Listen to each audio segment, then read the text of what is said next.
Olá, pessoas. Hoje vamos falar sobre analgesia em UTI.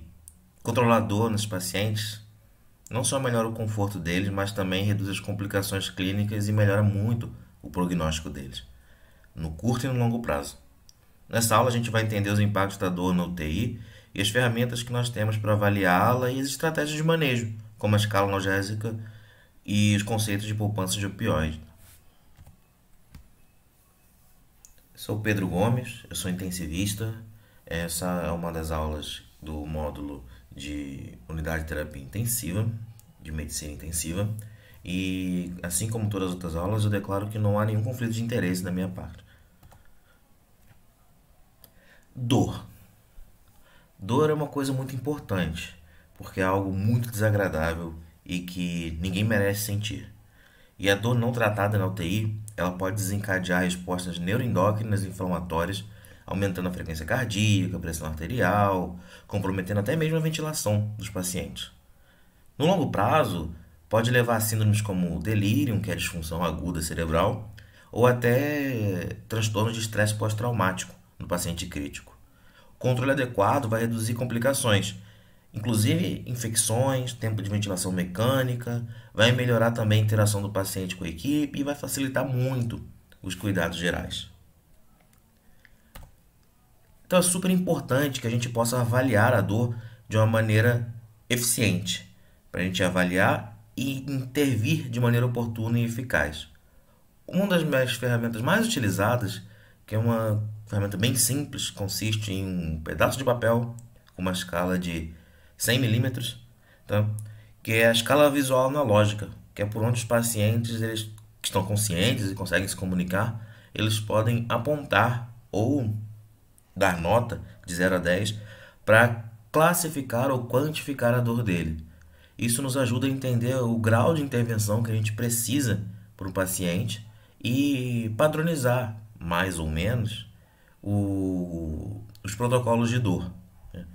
Aqui, na escala visual analógica, nós podemos auxiliar os pacientes dando comparações, né? O paciente está sem dor, é uma dor leve, é a pior dor da sua vida, e assim vai ajudando ele a poder esclarecer. Os pacientes, a partir de um tempo, se acostumam com o uso da escala visual analógica, afinal ela é empregada diversas vezes no mesmo dia no paciente, e eles conseguem, ao longo do tempo, conseguir precisar melhor a sua dor para que a gente possa fazer o melhor tratamento.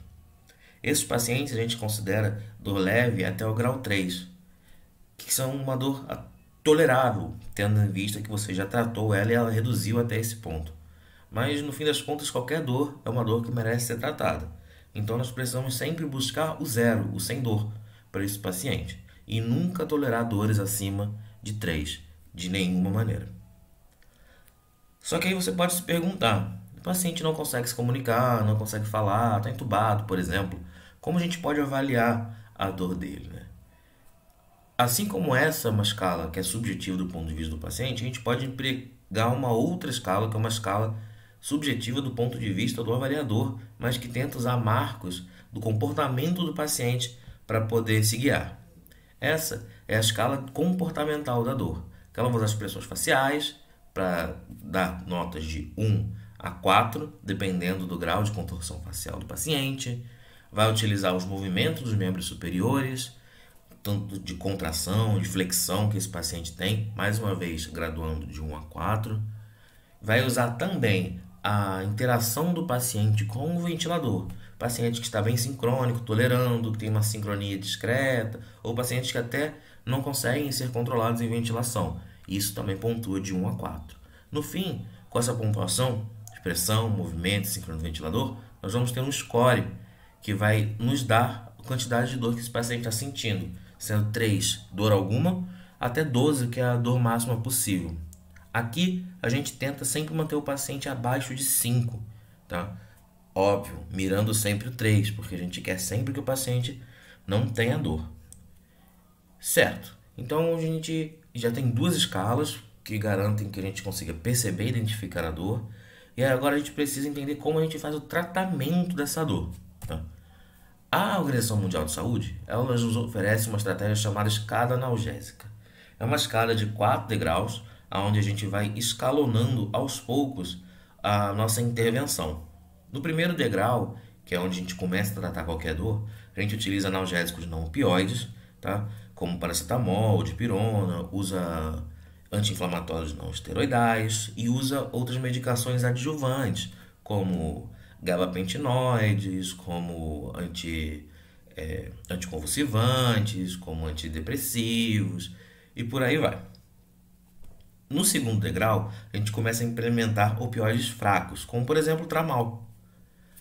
A partir daí a gente escala por opioides fortes, como a morfina, metadona, fentanil e tantos outros, e podendo chegar até o grau 4, que é onde a gente começa a pensar pacientes que não foram resolvidos até então, talvez seja importante fazer bloqueios nervosos, ou bloqueios de neuroeixo, ou pacientes que têm uma dor muito crônica, muito forte, incontrolável. A gente pode pensar em bombas de autoadministração desses pacientes. Tá?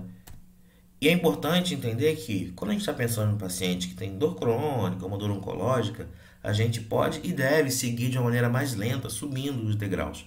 Tá? Paciente pós-operatório imediato, que não está com tanta dor, mas que pode acabar evoluindo para uma dor maior, é de bom tom nós irmos subindo a intensidade do tratamento, porque a gente pode ter efeitos colaterais das medicações.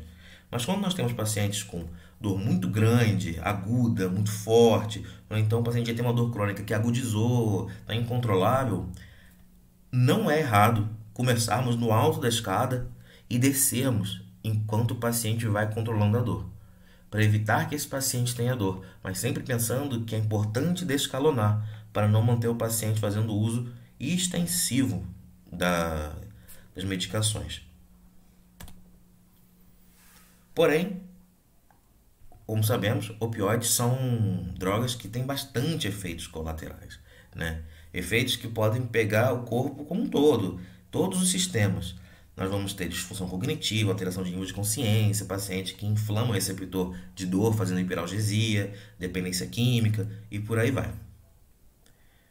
A gente precisa entender que esses pacientes eles vão precisar ser tratados da dor deles. Nós vamos precisar tomar cuidado com o uso de opioide, óbvio, mas não segurar muito essas medicações quando o paciente tiver uma dor aguda. Nós precisamos sempre entender quanto de opioide é necessário, quanto de analgésico é necessário, para a gente ofertar o mínimo possível para manter o paciente sem dor. Porque a dor ela é muito mais do que um sintoma. Ela é um fator que vai determinar o desfecho desse paciente. Então, precisamos ter bastante atenção, ser bastante criteriosos, identificar a dor o quanto antes, tratá-la o quanto antes com o mínimo possível e descalonar, assim como a gente faz com qualquer outra coisa, descalonar no tempo apropriado, para evitar que o paciente sofra com os efeitos colaterais de mais uma terapia que nós estamos oferecendo a ele. Então, lembrem-se disso, que a dor precisa ser endereçada o quanto antes e precisa ser resolvida o quanto antes, da maneira mais eficiente possível. E sempre que vocês puderem, perguntem para o paciente sobre o quanto de dor ele está sentindo e meça, anote, registre o quanto de dor ele está sentindo, porque precisamos saber se o nosso tratamento está sendo feito de maneira adequada e está sendo respondido. Senão precisamos mudar a estratégia, porque dor ninguém merece sentir. Os pacientes estão na UTI para serem tratados, não para serem torturados. Certo? Encontro vocês na próxima aula. Nos vemos. Qualquer dúvida, estou à disposição.